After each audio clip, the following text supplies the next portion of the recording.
Ang kultura ng serbisyo ay nakatutok sa pagbibigay ng serbisyo sa mga mamimili. Isa ito sa mga asignatura na kailangang pag-aralan ng mga estudyante sa kolehiyo, lalo na sa kolehiyo ng pangangasiwang pangnegosyo. Ito ay isa sa mga puwersang nagtutulak sa mga nagseserbisyo upang maging maayos ang pagkikipagkomunika, pag-uudyok at pag-uorganisa nila para sa kani-kanilang mga trabaho at gawain, gayon na rin para sa mga mamimili. Ang kultura ng serbisyo ay importante sapagkat ito ang direktang nakakaapekto sa kasiyahan ng customer, pagkikipag-ugnayan ng empleyado at pangkalahatang tagumpay ng negosyo. Ngunit sa kwentong ito, makikilala natin ang isang taong piniling lumihis ng landas. Mula sa paghahabol ng kota, tungo sa paghubog ng isipan ng mga kabataan. Ang kanyang paglalakbay ay paalala sa atin, ang tagumpay ay hindi palaging pag-akyat, kundi ang pagtuklas kung saan talaga tayo nababagay. I'm Nika Aliana R. Fajardo. I'm 23 years old and I am currently single. Ko po before ay isang business development manager sa isang firm sa QC. Then ngayon, ako po ay instructor at STI College Malolos, which is pasok pa rin siya sa service industry. So siya po ay tumagal ng 4 months. So para kasi ma-inline sa tinapos ko, which is Bachelor of Science in Entrepreneurship.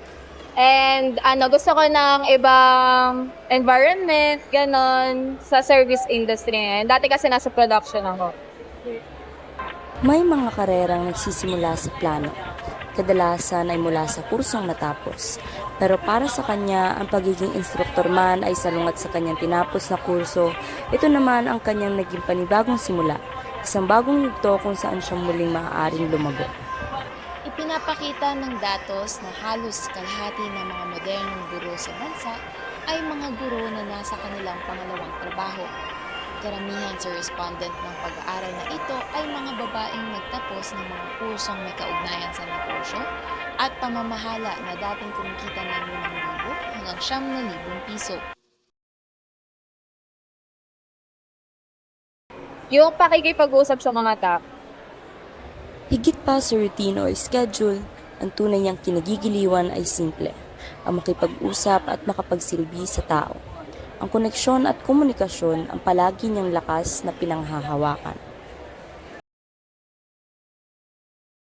Yung mga ka-work ko mismo, kasi sila yung mga rainbow, sila yung mga nagpapasaya. Kahit toxic yung work, when I say toxic, hindi lang naman siya about dun sa, sa environment ng work or kung makakatrabaho mo. It's all about, it sometimes talks about tawag dito, sa mismong work, yung mismong gagawin mo. Minsan minsan madalas marami kang gagawin. So sila yung nagpapasaya. Kahit sa pinakamabibigat na sandali, kumukuha siya ng lakas sa mga taong nasa paligid niya. Ang kanyang mga katrabaho ay hindi lang basta kasamahan. Sila ang kanyang sandigan, dahilan kung bakit siya nagpapatuloy. Pagdating kasi sa BDM or sales, pagdating kasi sa sales, especially kung ikaw ay isang may quota na tao, kailangan meron kang specific amount na mabenta within a specific period of time. Kahit nasa bahay ka, kahit weekends, kahit wala kang trabaho, obligado kang maghanap ng kliyente. At yun yung nakaka-trade. So, hindi siya ganun kahirap kasi pagdating ko before kasi, di ba, syempre Monday to Friday, pasok mo. Saturday, yun ay nilalaan ko para sa sarili ko at para sa pamilya ko. Then Sunday, yun yung soft lunch ko ulit para pumasok ng Monday. So, meron akong scheduling ng mga gagawin ko for the whole week. Ang ginagawa ko is nagpupunta ako ng mall, nakipagkita ako sa mga kaibigan ko. That time, nagkakape kami or umiinom kami tuwing Saturday. Ayon sa pag-aaral ni Bella noong 2023, dahil sa sobrang daming gawain sa trabaho, Madalas nahihirapan ng mga tao na balansihin ang kanilang mga tungkulin sa trabaho at personal na buhay. Tamang paggamit ng oras ang isa sa pinaka-epektibo na paraan upang magtagumpay ang mga empleyado sa kanilang trabaho habang may maayos na personal na buhay. Sa pamamagitan ito ng pagtatakda ng malinaw na layunin at prioridad, paggamit ng mga kagamitan para sa pagiging produktibo at pagbuo ng maayos na gawain. Yes, na-burnout ako, di ko kinaya.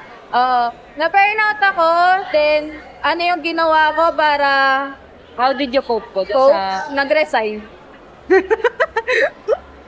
Legit, nag-resign ako. Kasi, tawag dito, if the employer doesn't respect you, you can go. Nakakaraniwang dahilan ng pag-alis ay ang toxic na kultura sa trabaho. 62.1% ng mga sumagot ang nagsabing ito ang dahilan nila. Dagdag pa dito ang 70.3% ng mga sumagot na nagsasabing nakararanas sila ng madalas o palagi ang stress sa trabaho. Ibig sabihin, laganap ang burnout at pagkapagod na may kaugnayan sa trabaho. Sa mga nasa service industry, napakatitibay nila. Kasi ang hirap pumasok sa service industry. Mas okay sa manufacturing, mas okay doon. Pero ibang klase ang hirap sa service industry. Kasi marami kang taong kailangan pakisamahan at marami kang trabaho na hindi mo naman dapat trabahuhin na gagawin. Ayun. Thank you so much. So, yun lang naman po. Okay lang. Hindi madaling trabaho ang customer service. Araw-araw, kailangan ng mahabang pasensya, matibay na kalooban at nakakayahang ngumiti kahit pagod na. Hindi ito para sa lahat pero para sa mga nananatili, araw-araw nilang pinapatunayan ang tunay na profesionalismo at malasakit. Sabi nga ni Ma'am Fajardo, napakatitibay ninyo. Kung kaya't sa bawat customer service worker, isang taos-pusong saludo para sa inyo. Ang inyong trabaho ay hindi lamang karapat dapat igalang, ito'y dapat ipagmalaki.